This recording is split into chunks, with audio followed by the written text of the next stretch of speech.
নমস্কার বন্ধুরা, ঘোষবাড়ি কিচেনে আবার আমি চলে এসেছি একটা নতুন রেসিপি নিয়ে।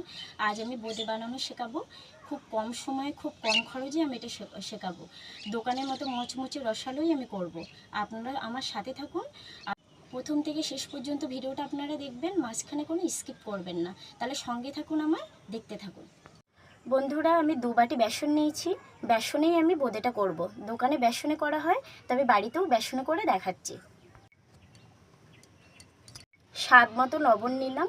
স্বাদ মতো লবণ আমি এতে ছড়িয়ে দিলাম। 1 চিমটি আমি খাবার সোডা নিয়েছি, আপনারা চাইলে নাও দিতে পারেন। আর তার সাথে দেড় চামচ আমি ঘি দেব।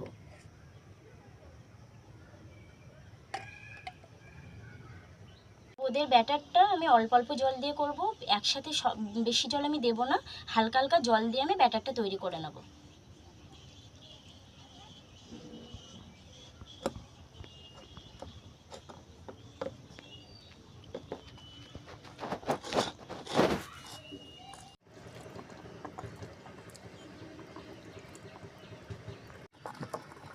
ব্যাটারটা কিন্তু খুব সুন্দর করে বানাতে হবে। ব্যাটারটা যত ভালো হবে তত বোঁদে সুন্দর হবে। দেখুন বন্ধুরা, ঠিক এই রকমই মাখাটা হবে।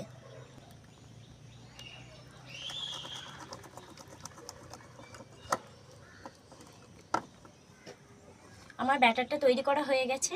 এবার আমি বোঁদে তৈরি করব। দেখুন বন্ধুরা, এই ধরনের ঝাঁঝরি সব বাড়িতেই থাকে, আর আজকে আমি বোঁদেটা করে দেখাবো এই ঝাঁঝরিতে। এই ঝাঁঝরিতে আমি অল্প করে ঘি মাখিয়ে নেব। কড়াই আমি পরিমাণ মতো তেল দিয়ে দিলাম। তেলের সাথে আমি 1 চামচ ঘি দিয়ে দেব। 1 চামচ ঘি দিলে বোঁদের সেন্টটা খুব ভালো আসবে।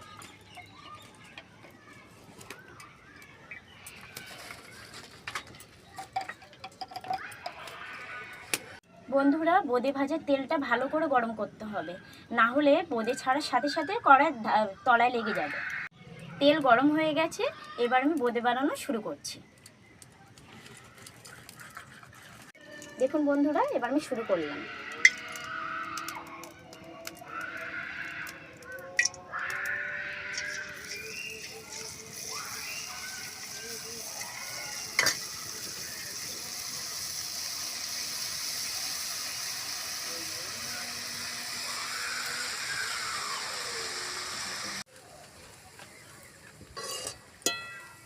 বন্ধুরা, আমি একটু ফুড কালার দিচ্ছি গ্রিন কালারে, আপনারা চাইলে এটা নাও দিতে পারেন।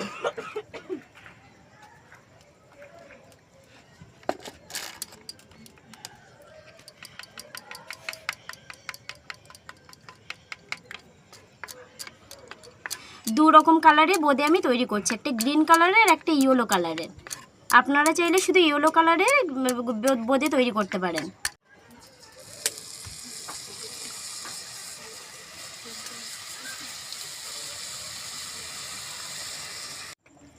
দেখুন বন্ধুরা, বোঁদেটা কত সুন্দর মচমচে হয়েছে।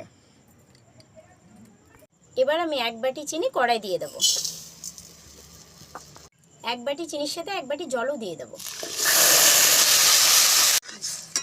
চিনির শিরাটা ভালোভাবে তৈরি করে নিতে হবে। অতিরিক্ত যেন আঠালো না হয়, আর একেবারে যেন রসা রসা না হয়। একটু মাঝারি সাইজে শিরাটা তৈরি করে নিতে হবে। দেখুন বন্ধুরা, চিনির শিরাটা হয়ে গেছে, এবার আমি নামিয়ে নেব। এবার আমি ভেজে রাখা বোঁদেটা চিনির শিরার মধ্যে ঢেলে দেব।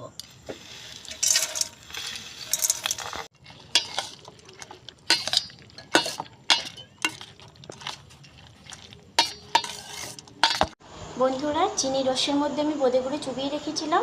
বোঁদে কমপ্লিট হয়ে গেছে। এবার আমি চিনি রস থেকে তুলে নর্মাল একটা পাত্রে রাখবো। বন্ধুরা, আমার বোঁদে তৈরি করার রেসিপিটা যদি আপনাদের ভালো লাগে, আপনারা লাইক, কমেন্ট, শেয়ার করবেন, আর ভালো লাগলে সাবস্ক্রাইব করে দেবেন।